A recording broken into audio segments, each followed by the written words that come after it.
Today we're going to talk through the process to create a new message to send out to families in School Messenger, our new broadcast tool that has replaced Blackboard.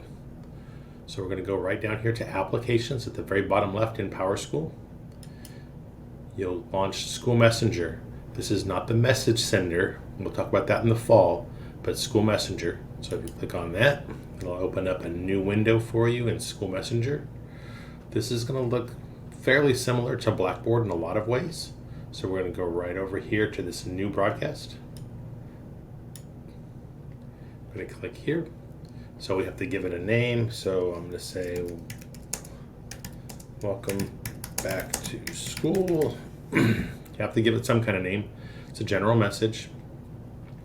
So now I have to add recipients. So there's a variety of ways to add recipients. You can see down here. You can have a saved list, so you can go into PowerSchool and build a list however you want to build it. Your sports team or one of your clubs or after school program, anything that you want to build that's a custom list, you can build that and then upload it into School Messenger. It's a pretty simple process, but we can show you what you need. Really, you just need the ID numbers of students. That's the only field that's required to create that list. You can do custom rules. So I can go in here and I can say I want any of the grades. So I just want my kindergarten, which is grade 0. That's the only one I want to send to. I can filter it more if I wanted to, but I'm going to send it to all the kindergartners.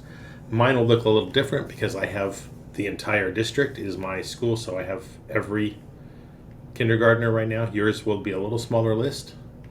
So I'm going to go continue here. And now I get to pick from phone message, email message, text message. We don't use the post. We don't do a social media controlled account within the district, so that's not set up at all. So I can go over here and let's say I want to have a phone message go out. So there's a couple of ways you do this. It's set up to call me to record. This is a traditional way. You put in your phone number, cell number, or district number with an extension. Click call to record. It will call you immediately. You can then record your message. This can be just a scratch pad, as it says, to pre-write your message so that you get it right. That won't automatically translate. So if you need a translation once you recall, you'd have to click down below and then have it call you again, and somebody would translate the Spanish version. If you use text to speech, I can write my message in here and then click this translate button. It will automatically translate into Spanish.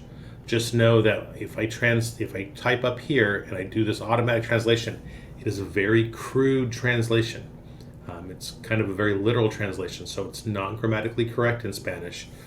It's legible. People can typically understand what it gets at, but it's not well done. So just know that if you use that.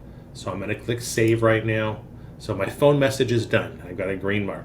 I can then come do the same thing with email, write my email, automatically translate into Spanish. Again, it's a very rough translation, or have somebody write it in Spanish that understands and can write in Spanish. I can also do my SMS, my text message. You are limited there to 148 characters.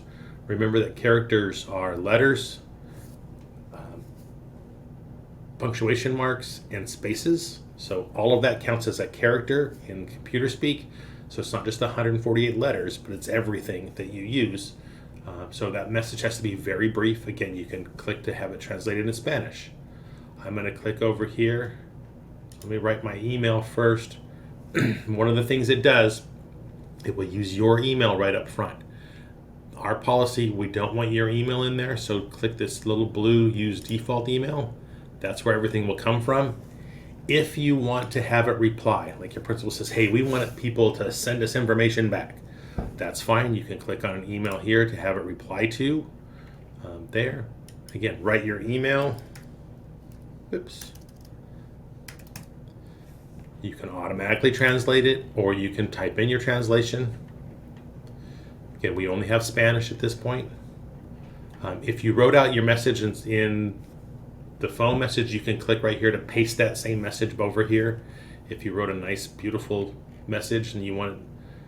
So I'm going to go over here and click save. So now I have a phone message and an email message.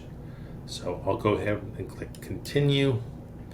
So this is the two that I have. I have phone and email. If I wanted to go, I could go back and do the text message. So you should not have the send now feature, but we're going to schedule it for later because we never want to send it now unless it's an absolute emergency. Our window to send is between 6 and 9 p.m. That's our typical window. I can then hit submit to schedule and it'll be ready to go. I'm going to not schedule that because I don't want to send out a message to every parent. That's all there is to it.